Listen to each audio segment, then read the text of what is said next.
don't fit the mold, but I don't really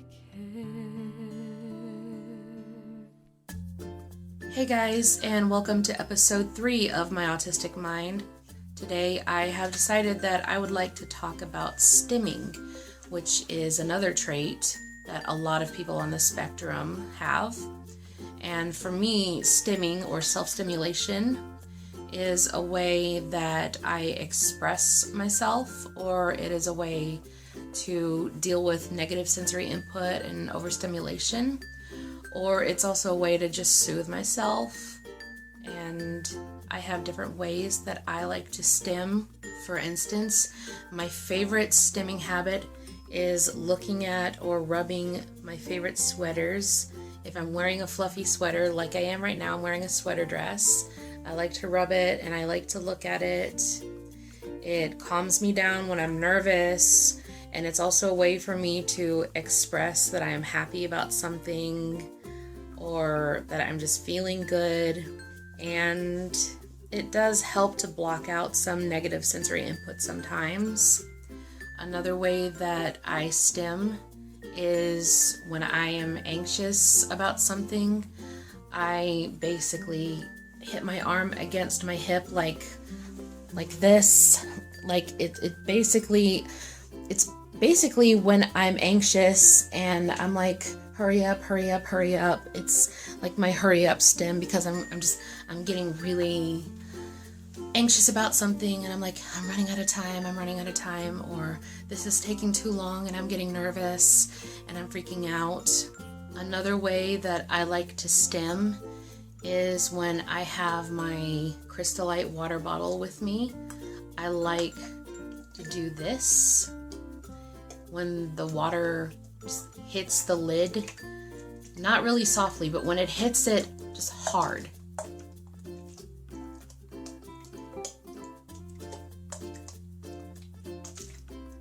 When it just hits it perfectly and makes that popping noise and that popping feeling. I love the way that feels on my hand. It's just kind of soothing for me and sensory pleasing as well.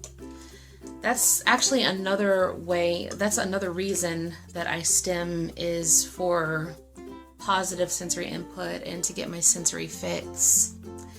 I also love to, when I'm stimming with my sweater and I'm just really happy and I'm just playing with my sweater and I'm in a sweater mood, I like to constantly say sweater, and I like to make little squealing noises like I have actually filmed an entire stimming video where I was stimming with my favorite sweater blanket, because I like to stim with my sweater or my sweater blanket or a shawl or something sweatery. And sometimes another way that I block out negative sensory input is when my sweater isn't enough and it's a noise that I just can't stand. Sometimes I'll cover my ears, or sometimes I will even put on my headphones and play music instead to block it out. So if someone is jingling their change, or they're making a noise that I can't stand, or maybe a song comes on with heavy tambourine and I can't handle it, I'll put on my headphones and I'll listen to my music. I hate it when there's negative sensory input and I don't have my headphones with me, because I feel totally screwed. So instead I will maybe cover my ears, or sometimes, in fact a lot of times, I go into sensory defensiveness, which is where I'm like, basically like heavy cringing, and my mind just freaks out. But those are different ways that I stim and different reasons for stimming. So if you see some body movements from me that are a little weird, chances are I'm stimming. There are some stimming habits that I have that I do not want to demonstrate on camera, because they are kind of embarrassing, and they're actually stimming habits that I don't really like and that I'm trying to stop because they don't soothe me. They don't really make me feel good. They're just habits that I have picked up on over the years. Another way that I like to stim is visual stimming. I like to look at certain pictures that comfort me. I have pictures of some of my friends, and I also have a couple of pictures of Celtic Woman and Leah Michelle, and I like to look at those pictures because they're very sensory pleasing to look at, but they also help calm me down when I'm anxious about something or upset about something, and they're comfort objects as well. And I'm going to talk about comfort objects in another episode. In fact, there's a lot of things that I'm going to talk about in different episodes. But I do love to look at that picture of Leah Michelle. I actually mentioned that in my last episode, that I have a certain picture of Leah Michelle that I like to look at. I love to look at her hair because it looks very soft, and it's a way for me to visually stim, because there's different ways to stim. There's not just tactile stimming, there's visual stimming, there's verbal stimming, which is when I say sweater or anything that has to do with sweaters. I love the word fluffy, fuzzy, soft, tickly. By the way, that's actually another thing that I did not mention in my last video. I do love to be tickled. It's sensory pleasing, and it's also a great stimming. It's a very good way to stim for me. I can tickle myself when like if I grab a sweater or a sweater blanket, then there are certain parts on my neck and my head and other parts of my body that I will not mention on camera that I like to tickle myself, and it's very sensory pleasing, and it's very relaxing, and it makes me feel happy too. It makes me giggle. Giggling is another sensory fix for me, and a way to stim and a way to express that I feel good or I feel happy. So yeah, that's pretty much how I stim and how I block out negative sensory input. So if you know someone who is autistic, or you care for someone who is autistic, you're a caregiver or a parent, if your child is stimming, definitely don't discourage that. Obviously, if a stimming habit is harmful to them, like if they're hitting themselves really hard and they're hurting themselves, or they're screaming really loud and yelling really loud, that hurts your ears, that will hurt their voice, it will hurt other people's ears too, and it might be sensory hell for someone else, because I cannot stand screaming and I can't stand loud noises, like loud crowds. And if a child is doing a stimming habit that is harmful to them or you or for other people, try and find alternatives that are better for them and that don't hurt them or hurt anyone else, but something that will make them feel good and that they can still stim with. And also, stimming does help people concentrate when they are like doing schoolwork or they're doing other kinds of work. I know that a lot of teachers, teachers that know about autism, they try to discourage stimming because they think it's distracting kids from doing their work. But sometimes it actually helps them focus. If a child stimming is actually stopping them from doing their work and it's distracting them and they're not doing it as well because of their stimming, maybe think of alternatives. I don't know. I can't really give advice in that area. I don't want to give the wrong advice, but I am definitely against discouraging stimming, because stimming it's a needed habit for autistic people. It's not just something that they do for fun or because they like it. They need to. It helps them deal with negative sensory. It helps them deal with a lot of things a lot better. And when I am discouraged from stimming, I feel very vulnerable. I feel it's a horrible feeling. It's like taking away someone's water when they really need the water. When they're really thirsty, but you take that bottle of water away from them. It's it's a necessity. Stimming is a necessity. For me, it's a necessity, and if I feel like I have to hold back on stimming, then I am in hell, and it's just really impossible to cope if I can't stim. Now, luckily, I'm an adult, and I don't have to deal with grown-ups telling me to stop stimming, but I did have to deal with that when I was a kid, but that was even before I knew I was autistic and I knew what stimming was.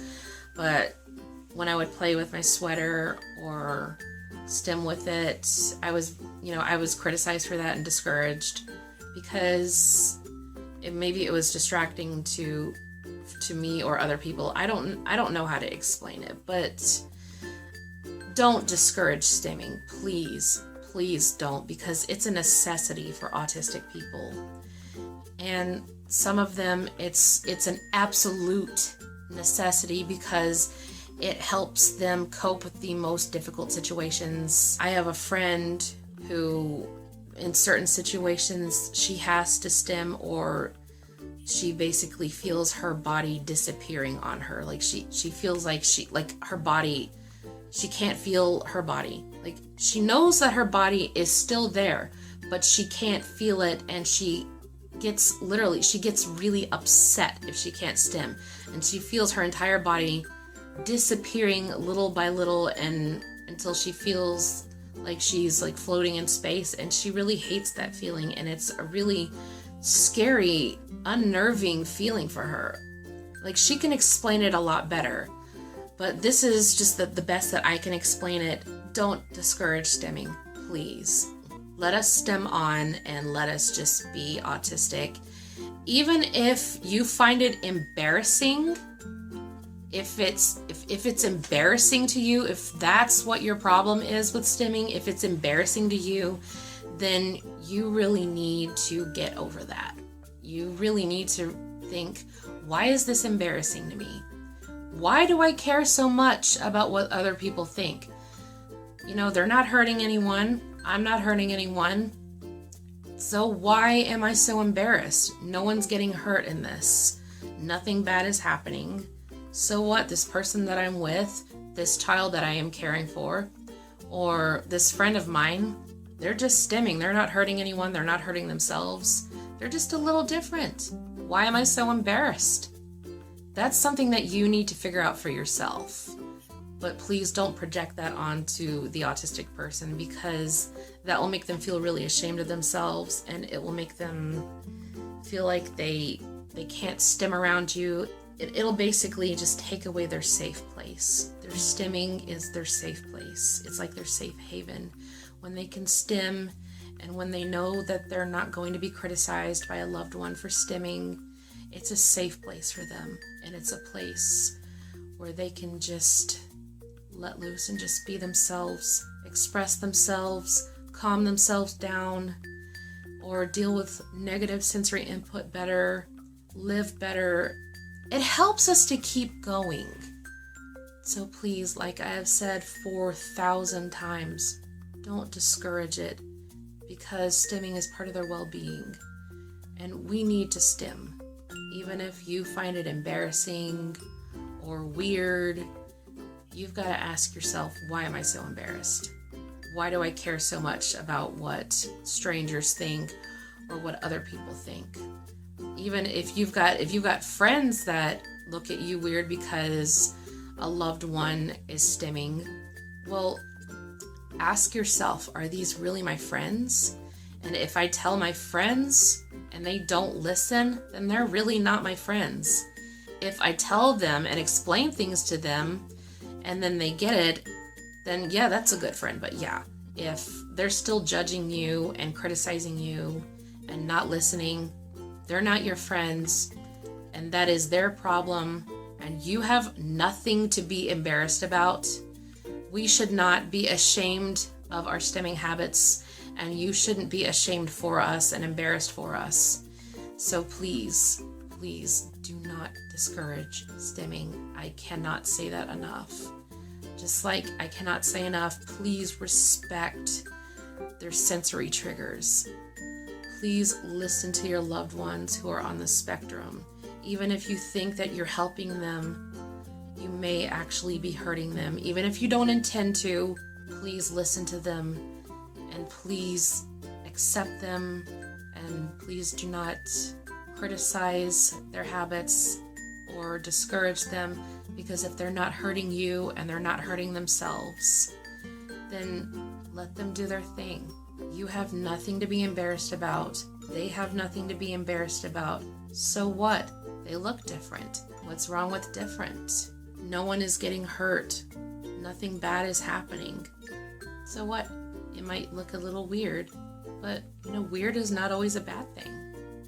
So, like I said before, just let us be ourselves, because if you let us be ourselves and you accept us, then we're going to trust you even more, and we're going to respect you a lot more as well. If you respect us and our ways, then we're going to respect you as well, and we're going to trust you, and we're going to feel like we can come to you with anything, and we're going to feel like we can be ourselves around you. And that is an awesome feeling when someone tells you, I feel like I can be myself around you. It's such a good feeling. And it's a good feeling for them too, because when you feel like you can be your complete self around someone, it feels so good. So anyway, that's all I have to say about stimming and blocking out negative sensory input. So anyway, bye.